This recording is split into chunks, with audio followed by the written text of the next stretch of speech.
चलिए बच्चों, आज हम अंदर बाहर की अवधारणा पर बात करेंगे। इस चित्र में अंदर और बाहर की अवधारणा समझाई गई है। छोटे बच्चों की कक्षा में अक्सर देखा गया है कि इन चित्रों के माध्यम से बहुत ही रोचक प्रस्तुति हो सकती है। देखिए कैसे, और उनको अच्छे से समझाया जा सकता है। वैसे ये ऐसे शब्द हैं अंदर बाहर, वैसे हर छोटे बच्चे इनसे परिचित रहते ही हैं, परंतु इस चीज़ का अभ्यास किया जाए अपनी कक्षा में तो बहुत ही बेहतर साबित होगा। तो आइए पहली फ़ोटो में देखते हैं।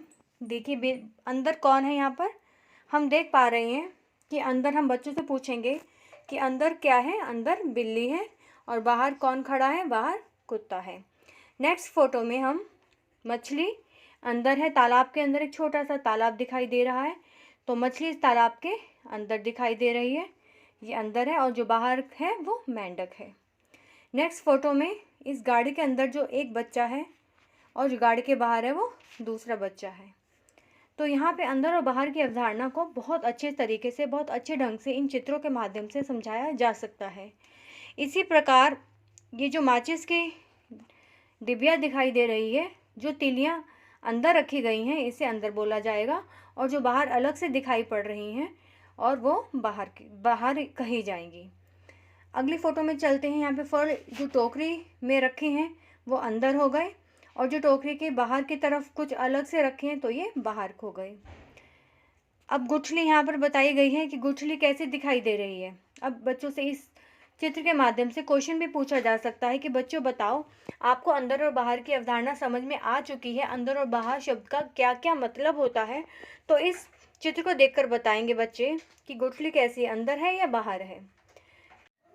इसी प्रकार हम पेंसिल का बता सकते हैं। प्राय पेंसिल तो सभी बच्चों के पास ही होती है, तो हम इसको देखकर ये बता सकते हैं कि बताओ बच्चों, जो इस पेंसिल में है अंदर क्या है बाहर क्या है।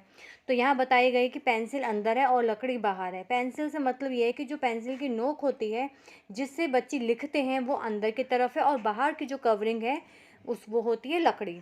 तो इसमें अंदर और बाहर की अवधारणा बच्चे अच्छे से समझ सकते हैं। नेक्स्ट आता है, देखिए नीचे है। अब इसमें हम आगे की और पीछे की अवधारणा भी हम इसमें है, तो हम बता सकते हैं। देखिए पहले पिक्चर में क्या दिखाई दे रहा है, जानवरों की रेस हो रही है।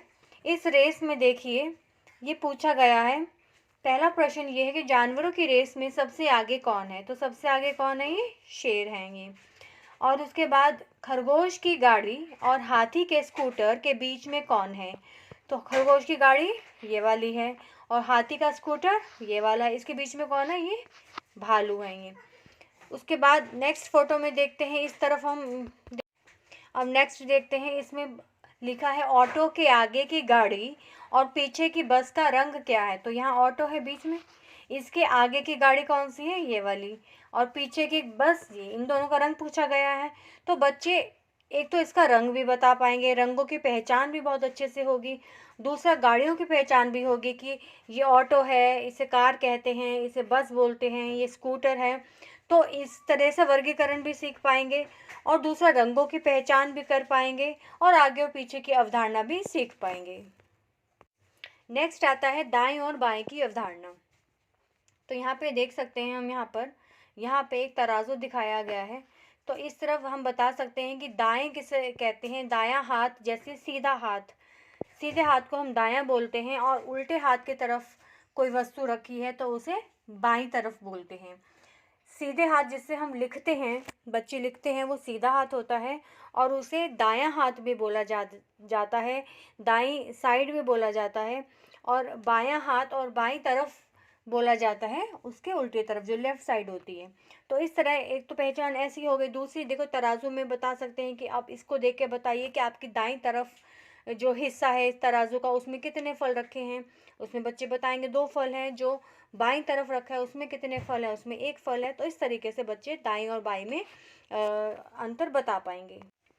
नेक्स्ट फोटो में देखिए, एक यहाँ पे बच्चा दिखाई दे रहा है, इधर बच्ची है, तो वो भी इसी तरीके से दाईं और बाईं को स्पष्ट कर रही हैं। नेक्स्ट में हम देखते हैं कि यहाँ पे संख्या लिखी हुई है A1 2 3 4 5 6।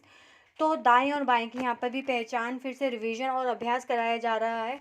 तो पहला है कि 4 के दाएं कौन सा अंक है। तो 4 के दाएं भाग में बच्चे बता सकते हैं कि दायां, जैसे हमारा दायां 4 के दाएं में हो गया 5, और 4 के 3 के बाएं में कौन सा है, 3 के बाएं में 2 रखा हुआ है। 1 के दाएं में कौन सा, 1 की दाएं तरफ 2 है, और 1 की बाएं कौन सा अंक है, तो कोई भी अंक नहीं है 1 के बाएं में। तो अब इस तरफ चलते हैं। हम यहाँ पे दिशा का बोध कराया जा रहा है। तो सभी को मालूम है, हमको बच्चों को ये सिखाना है कि देखिए 4 दिशाएं होती हैं, उत्तर, दक्षिण, पूर्व, पश्चिम। तो सबसे पहले बच्चे ये तो जानते ही हैं कि सूरज उगता है। सबको सबसे पहले ये बताया जाएगा कि बच्चों क्या आपने उगते हुए सूरज को देखा है। हाँ, बस बच्चे बोलेंगे हाँ हमने देखा है उगते हुए सूरज को। तो जिस दिशा से सूरज उगता है और वो दिशा कहलाती है हमारी पूर्व दिशा। वो पूर्व दिशा होती है, पूर्व दिशा होती है।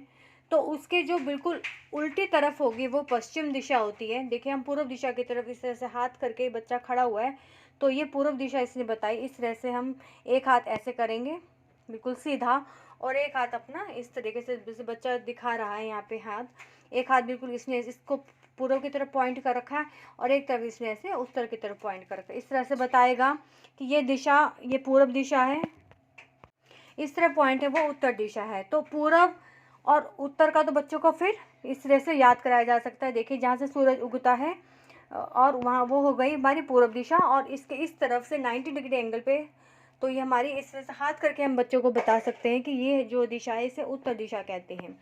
अब पूर्व और उत्तर का बच्चों को बोध हो जाएगा, जब समझ में आ जाएगा तब उन्हें बता सकते हैं कि पूर्व के जो बिल्कुल उल्टी जो तरफ पड़ती है वो पश्चिम है, और उत्तर के जो बिल्कुल ही विपरीत दिशा में जो है वो है दक्षिण दिशा है। तो अब यहाँ पर है बताओ तो सूरज किस दिशा में उग रहा है। ये तो बच्चे बता सकते हैं, कुछ बच्चे बता पाएंगे, हो सकता है कि कुछ बच्चों को नहीं भी मालूम होगा, लेकिन हम उनको फिर बताएंगे, बिल्कुल अच्छे से उनको समझाएंगे कि इस तरीके से कि उनको ये बात याद रह जाए। सूरज की उगने की दिशा पता होने से हम बाकी की सारी दिशा भी पता कर सकते हैं। सोचो कैसे। तो इस तरह से प्रश्न करके हम बच्चों में एक रोचकता भर सकते हैं। इस बच्चों में एक इमेजिनेशन पावर को भी क्रिएट कर सकते हैं। तो बच्चा अपने आप सोचने पे वो मजबूर हो जाएगा कि वाकई में ये दिशा कौन कौन सी हो सकती हैं।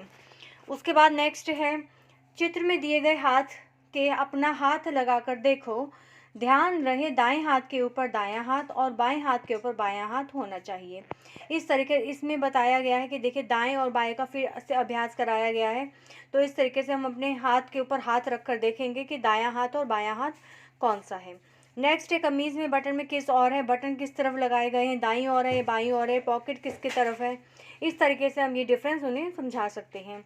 झंडा किधर की तरफ लह रहा है, दाईं तरफ बाईं तरफ। इस तरीके से हम उनको अपनी तरफ से भी, एक तो ये अभ्यास पत्रक हमें बताया गया है, उसके अलावा भी हम बच्चों को विभिन्न उदाहरण देकर इस बात को हम समझा सकते हैं। इनका अभ्यास के पुनरावृत्ति के द्वारा इस बात को बहुत गहराई तक बच्चों के अंदर ही समझ हम विकसित कर सकते हैं।